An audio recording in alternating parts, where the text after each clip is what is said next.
Welcome learners. This session is specially designed for TRB and NET aspirants from JMC and VisCom backgrounds.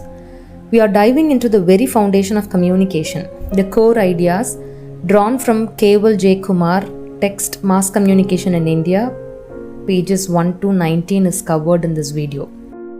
These aren't just definitions or theories. Each question in the series will help you think like a media scholar, tracing how communication evolved from its Latin roots and Indian aesthetics to the modern information age.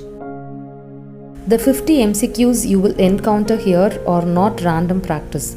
They are a conceptual map guiding you from basic terms to advanced reflections on culture, interaction, and meaning. So stay tuned till the end, because if you master these first few pages of Keval J. Kumar, you will build the intellectual base that every TRB or NET topper stands on. The Latin root communicare primarily means to make common. Think of the word itself, communicare. It's about sharing, not just talking. Communication began with making something common, connecting through shared understanding. The term Sadharanikaran in Indian thought focuses on the receiver's shared understanding. In Indian aesthetics, true communication happens when the receiver feels the same emotion as the creator. That's Sahridaya. It's shared feeling, not just expression. Which word is not related to communication? Commercialism. Community, communion, common, all share the root communis. But commercialism is about trade and profit and not shared meaning. The earliest meaning of communication was linked with transport. Originally, communication meant carrying goods, ideas, or people, later evolving into sharing meaning. To make common implies communication is communion. It's not about exchanging information, it's about unity, people connecting through shared ideas or feelings. The first institutionalized propaganda research began in the US during 1930s. After World War I, scholars studied propaganda to understand how media influences public opinion, the start of modern communication research. In India, communication studies developed mainly after independence. It was part of nation building, using media for development and social change, not entertainment. The Indian Institute of Mass Communication was founded in 1965, a milestone that moved journalism into a scientific study of communication. The information age emphasizes commodification of messages. Information became a product, something to sell, not just to share. Ricardo Nosda said communication is transactional and cooperative. Unlike one-way information, communication is co-created. Both sender and receiver build meaning together. The right to communicate is more fundamental than freedom of expression alone. Freedom of expression lets you speak. The right to communicate ensures someone is hearing you. It is a social right and not just personal. Dennis McQuell defined communication as a process that increases commonality. Communication should bring people closer in understanding, not just transfer data. Sahridaya means of one and the same heart. When the creator and the receiver feel the same emotion, that's perfect communication. Thomson viewed communication as a social action tied to power. He claimed that communication shapes power structures. The Frankfurt School's contribution came from neo-Marxism. They showed how mass media can maintain ideology, how culture itself becomes a control mechanism. Shabda Brahman means the divine essence of sound. In Vedic thought, sound is sacred. Words carry spiritual energy. Business communication is a contradiction because it is transactional and not mutual. True communication is based on equality and shared meaning, not persuasion or profit.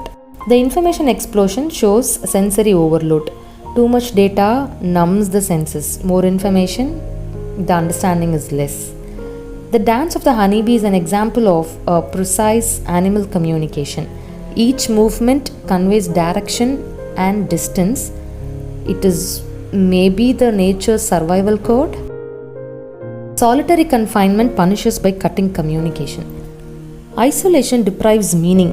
Without connection, the mind breaks down. W.S. Carden emphasized body language in cultural interaction. Gestures often speak louder than words, right? And vary widely across cultures. Focused interaction begins with eye contact. That glance is the first invitation. Communication starts with acknowledgement. In European culture, excess closeness breaches etiquette.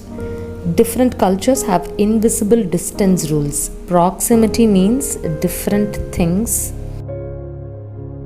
Interpersonal communication is the most perfect form because it's living, emotional, and co-created, not filtered through machines.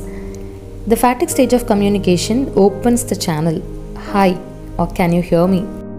It's not just information, it's connection check. The personal stage introduces emotional risk and mild self-disclosure. Trust starts here. You share bits of yourself very carefully. The intimate stage involves deep emotional sharing. Silence itself becomes meaningful. True closeness emerges. Goffman's unfocused interaction means public observation. Even without speaking, we communicate through posture and attention. Territorial behavior signals non-verbal dominance. Animals and humans both claim space, communicating through boundaries. Buddhism's 4 social emotions exclude ahimsa. Metta, Karuna, Mudita, Upeka guide ethical communication. Ahimsa is a bit broader than all of it. Is the primal sound of existence. It symbolizes the vibration of creation, communication between divine and human. When a language dies, a culture dies along with it. Language carries worldview, losing it erases memory and identity. Montaigne and Martson saw communication as clash and foundation. It's messy but necessary. Conflict and dialogue build community. Communication is not an act but a process. Meaning is constantly negotiated, never fixed, always evolving. Communication is more fundamental than information. Data exists alone, but communication gives it meaning through connection. Solitary confinement deprives communication and humanity. We exist only in relation to others. Isolation dehumanizes. Communication is not equal to transmission. Transmission sends data. Communication shares meaning. Intrapersonal communication is inner dialogue. It's a self-reflection, feedback within the mind, foundation of awareness. Sadharanikaran focuses on the receiver's capacity to resonate. True communication happens when hearts align, not just words. Business communication is not always authentic. It's strategic and goal-driven, often missing emotional honesty. Communication once meant transport and transmission. Its meaning shifted from carrying goods to sharing ideas. Focused interaction begins with seeing, not speaking. Eye contact shows readiness, words follow. Too much communication can disconnect like too little. Overload overwhelms just as silence isolates. Communication is not culture free. Meaning depends on rituals, symbols, and context. It's always cultural. Communication is more than words. Gestures, tone, pauses often reveal more than language. The information age weakened bonding. Cause we are digitally connected but emotionally apart. Data replaced dialogue now. Communication studies in India began as an import, evolved locally. India shaped Western models for its own social goals. Language and culture are inseparable. Kill one and you will lose the worldview built around it. Interpersonal communication is superior to mass communication because it engages all senses and emotions. It's complete and human. And with that, we have completed our discussion on the foundational ideas of communication, right up to page 19 of Keval J. Kumar's Mass Communication in India.